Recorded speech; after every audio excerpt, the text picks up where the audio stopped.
Hoy por hoy Tenerife. Juan Carlos Castañeda.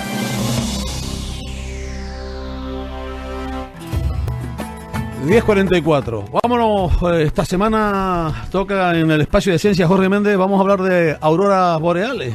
Y de tormentas geomagnéticas, sí. Juan Carlos, además, a colación de un artículo que salió a nivel nacional y también en la prensa regional, de que un 4 de febrero de 1872, ya ha llovido, pues ocurrió un evento, el evento Chapman-Sibelman se llama, y bueno, fue una tormenta geomagnética que permitió que se viesen auroras boreales en Canarias, Juan Carlos, imagínate, ¿no? Auroras boreales que son esos fenómenos que ocurren... en mi pueblo, En tu pueblo, además, en Puerto de la Cruz, ¿no? Así está documentado, además. Pues eso nos motivó a, también lo propusiste tú, y oye, vamos a tratar este tema. Y entonces, ¿recuerdas que a principios de este año, además, tuvimos un invitado, sí, que lo tenemos hoy otra vez con nosotros, que se llama Ángel Rodríguez, hablando de aquello del núcleo magnético de la Tierra, que si se había detenido o no, porque es un experto geofísico. Entonces, nadie mejor que él para tratar este tema, el tema de hoy, que le hemos titulado tormentas geomagnéticas. ¿Qué son y qué peligro suponen? Entonces, tenemos al otro lado del teléfono, además, a Juan Carlos, hay que agradecerle muchísimo porque está en medio de clase. Ha salido de las clases, es profesor titular de la Universidad de Las Palmas de Gran Canaria, es coordinador del Grupo de Investigación de Oceanografía Física y Geofísica Aplicada, y es, como digo, doctor en física, especialista en geofísica, y ha salido de clase para atendernos. Tenemos unos minutos, pero yo creo que van a ser seguro que muy interesantes para toda la audiencia. Los saludamos, si te parece, Ángel Perfecto. Rodríguez. Señor Rodríguez, don Ángel, muy buenos días. Buenos días. Muchas gracias por estar con nosotros en la antena de Radio Club. Buenos días, Bien, Ángel. Gracias por la invitación. No, gracias a ti por atendernos. Además, seguro que a tus alumnos, de hecho, me contó, dices que mañana, precisamente, Jorge, con mis alumnos estoy tratando este tema, ahora mismo en clase. Sí, o sea que... efectivamente, estoy en ello ahora. Sí. Bueno, pues vamos a meternos en el aula, Juan Carlos, ¿qué te parece? Vamos a meternos en la clase con ellos y... Profesor Rodríguez Santana, ¿qué son las tormentas geomagnéticas y qué peligro suponen? Vamos a empezar por ahí. Sí, mire, entonces el tema es el siguiente. La Tierra tiene un campo geomagnético. Eso nos permite utilizar brújulas que cuando las utilizamos pues apuntan a lo que es el norte geomagnético. Esto es debido a que la Tierra tiene su campo geomagnético. Entonces el Sol, la actividad solar, que va cambiando con un periodo de 11 años, tiene máximos y mínimos en su actividad, en lo que sería la generación de manchas solares. En esas manchas solares, que son debidas a los campos magnéticos del Sol, se emiten unas llamaradas esporádicas, no sabemos cuánto lo hace, pero bueno, sabemos que en esos núcleos, esas manchas solares pueden ocurrir, se emiten unas llamaradas, que es un aporte, el Sol siempre está emitiendo partículas, ¿no? Pero justo cuando ocurren estas llamaradas, ocurre un aporte máximo de partículas cargadas, iones, protones, electrones que viajan a gran velocidad desde el Sol hasta la Tierra. Cuando llegan a la Tierra, el propio campo geomagnético de la Tierra dirige esas partículas cargadas, las dirige a las zonas polares, que es donde están los polos, tanto el geomagnético norte como el geomagnético sur. En esas zonas, en forma de anillo alrededor del polo, es donde esas partículas interaccionan con los átomos y moléculas de nuestra atmósfera y generan estas auroras boreales o auroras australes. Las más conocidas son las boreales, exacto, porque es donde hay gente, donde hay poblaciones, y entonces las ven, ¿no? En Islandia, exacto, en el norte de Noruega, en Canadá. Claro, pero... Entonces, ¿qué ocurre? Sí, dime, perdón. No, ocurre que cuando estas partículas llegan, aparte de estas bonitas luces que producen por colisión de estas partículas cargadas con los átomos... Como si fuera un tubo de neón, ¿no? Un tubo de neón gigante, sí, casi, ¿no? Claro, ahí, exacto, o sea, entran...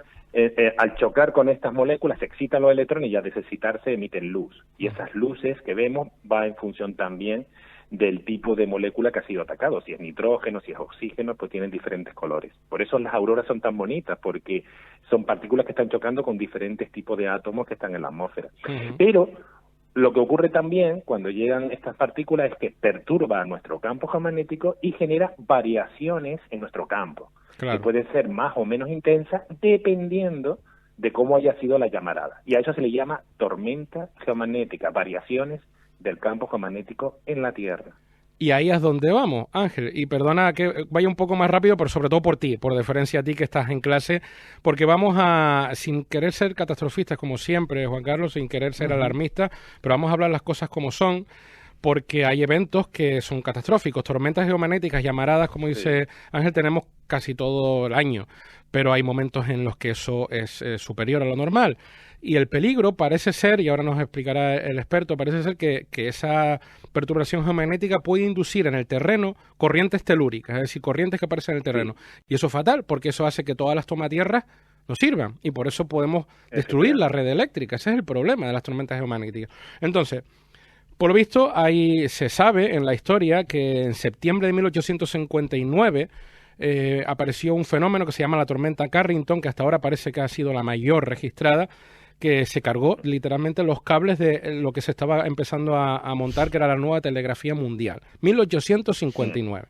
Canarias, 1872, esas auroras boreales que estaba contando Ángel llegaron a verse aquí, en estas latitudes, por lo que da la idea de lo grande. Ángel, ¿cuándo será la próxima? Porque me temo que hay un máximo solar previsto, yo no quiero ser catastrofista, pero feliz año nuevo, ¿no? Para a partir de enero de 2024, ¿no? Hay un máximo solar previsto ahí. Bueno, pues ilústranos, ¿qué puede pasar? ¿Qué peligro puede tener? ¿Cuándo puede ser la próxima? Y sobre todo, y ahí viene la pregunta del millón, ¿está preparada nuestra tecnología para afrontar un evento de este tipo? Justo anoche hubo en La Sexta en televisión un programa que justo hablaba del apagón que puede generarse por una tormenta geomagnética y cómo estaban los países o no preparados con este tema.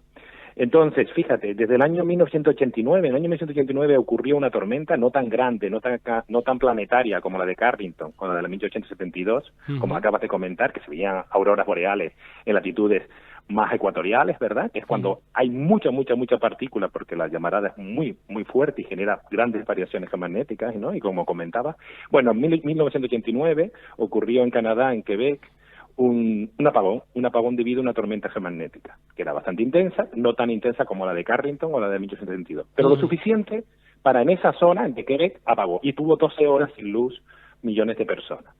Fue bastante importante en Canadá, hubo mucha pérdida de millones, y entonces lo que han hecho ahora es proteger los transformadores eléctricos por las tomatierras. ¿Por qué? Por lo que comentábamos, una variación geomagnética genera corrientes en el terreno. Depende del tipo de terreno, hay terrenos que tienen más corriente eléctrica y otros que tienen menos. Pero esas corrientes eléctricas son malas para las tomatierras y generan cortocircuito y los transformadores se pueden quemar. Canadá ya está tomando cartas en el asunto, porque ya tuvo en 1989 una tormenta que dejó a Quebec millones de personas sin luz durante 12 horas. Bien, justo sobre los protocolos, Estados Unidos acaba de lanzar, la NASA, un programa utilizando inteligencia artificial que nos permite, a través de las imágenes que estamos tomando del Sol con los satélites, nos permite predecir tormentas geomagnéticas altas, intensas, como la del efecto Carrington, que nos puede llevar a apagones, ¿verdad?, a que se quemen los transformadores de las redes eléctricas de alta tensión. Bueno, nos permite 30 minutos solamente. 30 minutos de momento es muy poco tiempo, porque habría que desconectar todos los sistemas de alta tensión, pero sí lo que es importante es que nos dicen, en este nuevo programa que ha salido en marzo de este año, 2023, nos permite localizar, con inteligencia artificial y con Deep Learning, nos permite decir qué zonas pueden ser más susceptibles de tener estos problemas de corrientes eléctricas en el suelo, generando problemas para los transformadores eléctricos de alta tensión, aparte de las comunicaciones. Entonces, Canarias, importante. Que estamos curados de espanto de ceros energéticos, pero esto serían palabras mayores. Lo tenemos en bandeja, se lo ponemos en bandeja, tal como estamos ahora mismo, ¿no? No, Canarias, efectivamente, Canarias, acabo de leer esta mañana. Protocolo para los ceros energéticos, como lo que ocurrió en La Gomera y que ya sabemos lo que ocurrió, y los ceros energéticos en Tenerife. Canarias, protocolo de ceros energéticos. Creo que es el momento de incluir en ese protocolo, que dice que se va a hacer en el primer trimestre de 2024, el problema de las tormentas geomagnéticas. Creo que es el momento que en ese protocolo también se tenga en cuenta de que si ocurriera una tormenta geomagnética, ¿cuál sería el protocolo a seguir? Desconexiones de las redes de alta tensión, comunicaciones, aviso a la población. Bueno, hay una serie de cuestiones que podemos hacer, que ya lo están haciendo otros países y que yo creo que España lo debería hacer también. Además, perdona que te interrumpa, pero hay un dato que me pareció curioso, que hablamos ayer fuera de antena, que creo que la población debe saber. hablando de Canarias, que hay un observatorio geomagnético del Instituto del IGN a nivel nacional. Hay uno en toda Canarias y está aquí en el Malpaís de Güímar, además, que está en el Malpaís precisamente porque está aislado de redes eléctricas, ¿no? O sea, que estamos estudiando y yo creo que sí, que hay que... a ver, no sé lo que va a pasar. Creo que tenemos...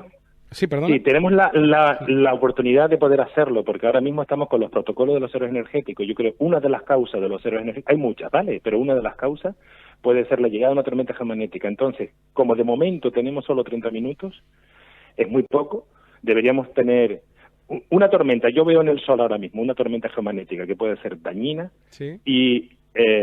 las partículas, la luz tarda 8 minutos, pero las partículas tardan 17 horas, entre 17 y 20 horas las más dañinas, las que van a mayor velocidad, las que tienen mayor energía y las que pueden a bajas latitudes generarnos problemas. Para que una partícula pueda atravesar nuestro escudo del campo geomagnético tiene que ir a mucha velocidad. Entonces, esas son las peores. Nosotros tenemos la física solar, observando el sol se está observando siempre, desde satélite y desde telescopio. Tenemos 17 horas si vemos alguna posibilidad de alguna que pueda ser extraña. Ahora cuando se acerca el máximo solar, que se va a adelantar la posibilidad que sea entre enero y octubre de 2024. Eso es lo que te decía, ¿no? Hay un máximo solar previsto entre enero y octubre del 24. Estamos prevenidos. Exacto. Pienso yo que debemos tener... Estamos prevenidos.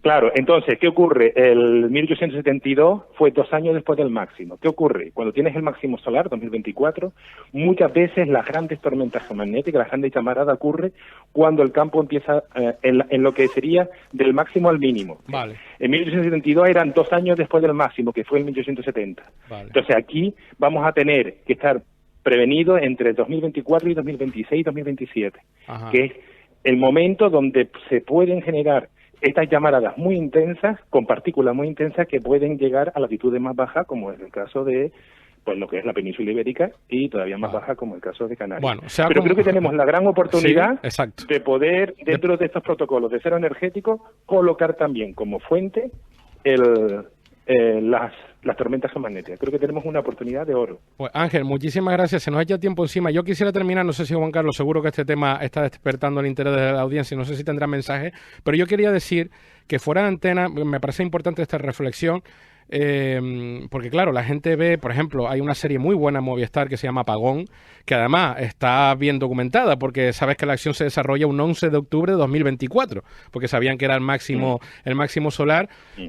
Como me dice él, hombre, un efecto Carrington, una tormenta como Carrington, ahora con la tecnología que tenemos, está claro que nos puede hacer mucho daño, pero también creo que la tecnología propiamente está preparada y la ciencia está preparada para eso, para que tampoco nos mande a la Edad Media como salen este tipo de películas distópicas, ¿no? Pero bueno, siempre no está de más tener precauciones con esto, porque la tecnología que tenemos hoy en día puede ser muy sensible a estas tormentas geomagnéticas. Claro. Perdón que le interrumpa. Es que lo tenemos. Lo único ahora que nos falta es la voluntad política, porque fíjate, la física la tenemos en la ciencia. Ahora lo que necesitamos son protocolos, y no tenemos en España. Pues no sé si me deja más o menos preocupado que lo único que tengamos que arreglar es la política, Juan Carlos, pero bueno. No. Quiero decir que ahora tenemos la gran oportunidad. Ya lo tienen prácticamente, ya Estados Unidos ya está preparado, ya diferentes países europeos están preparados. Lo tenemos latitud de paja, lo sé. Entonces tenemos, dentro de lo que sería el riesgo, somos las que menos riesgos tenemos.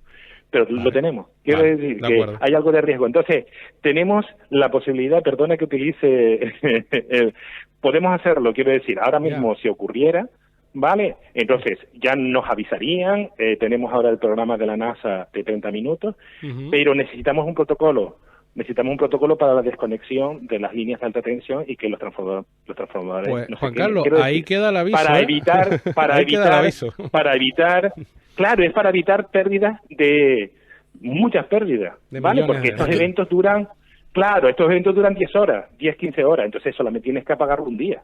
Yo estaba calladito, pero Juan Carlos está impactado, ¿eh? Sí, tienen que verle la cara. Yo me estaba calladito, y este tema lo vi en El País, las tormentas y demás y tal, nombraban a mi pueblo, encima los anales de Álvarez Rixo, que están depositados todos, por cierto, por la familia de Álvarez Rixo en un gesto generosísimo a la Universidad de La Laguna, y leí y bueno, me llamó la atención lo de la aurora boreal, pero también hablaba, el artículo venía encaminado por las tormentas solares.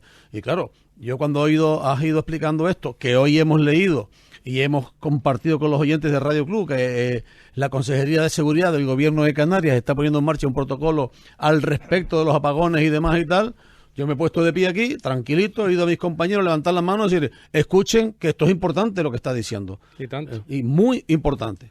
Y tanto. Pues a ver si es verdad que nos ponemos las pilas, nunca mejor dicho, y perdona el chiste fácil, pero para activar los protocolos, porque es que recuerdo precisamente también, tirando un poco de la ficción, sin caer en el alarmismo, que en aquella serie Apagón, el problema que se encuentran al tomar la decisión política es que no tenían protocolos activados. Ese es el tema. Ese es el tema. Ese es el problema. Porque podemos actuar rápido y que después el daño sea menor para volver a la normalidad. Claro, porque si tú apagas los transformadores o tú haces en cadena, vas apagando todo el sistema, es un día, 24 horas. Esto va a pasar, toda la tormenta geomagnética, la parte principal de una tormenta geomagnética ocurre en las primeras 10 horas. Vamos. Don Ángel, muy gracias. Vuelve a tu clase. Gracias a los alumnos también por el tiempo que nos han prestado. Y ha sido un placer, de verdad. Ha sido un placer. Muchas gracias. Nada, gracias. Un cero energético forzado. Sin nada. Pues, cero energético especial, además. Importantísimo el asunto que, bueno, es una opinión científica.